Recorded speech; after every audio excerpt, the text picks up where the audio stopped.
अस्सलामुअलैकुम वरहमतुल्लाहि वबरकातुहू।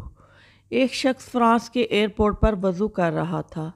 इससे किसी ने पूछा कि आप किस मुल्क से ताल्लुक़ रखते हैं। इसने कहा पाकिस्तान से। साइल ने पूछा कि पाकिस्तान में कितने पागल खाने हैं। इसने जवाब दिया कि मुझे तादाद का पता नहीं, वैसे चंद एक ही होंगे। साइल ने कहा कि यहाँ पर बहुत ज़्यादा पागल खाने हैं और मैं यहाँ के एक पागल खाने के हस्पताल में डॉक्टर हूँ।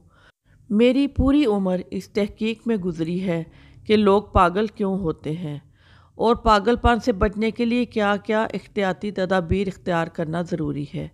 मेरी तहकीक के मुताबिक जहाँ और बहुत सारी वजूहात हैं, एक वजह यह भी है कि लोग अपनी गर्दन के पिछले हिस्से को खुश्क रखते हैं। खिंचाव की वजह से इन रगों पर इसका असर होता है। जो लोग इस जगह को वक्तन फ़ौक्तन नमी पहुंचाते रहते हैं वो पागल होने से बच जाते हैं। मैंने देखा कि आपने हाथ पांव धोने के साथ साथ गर्दन के पिछले हिस्से पर भी गीले हाथ फेरे, जिससे मुझे बहुत हैरानी हुई कि आपको ये तरीका किसने बताया। इस शख्स ने बताया कि वज़ू करते वक्त गर्दन का मसा किया जाता है और हर नमाजी दिन में 5 मरतबा गर्दन का मसा करता है, और ये बात हमारे प्यारे नबी सल्लल्लाहु अलैहि वसल्लम ने बताई है।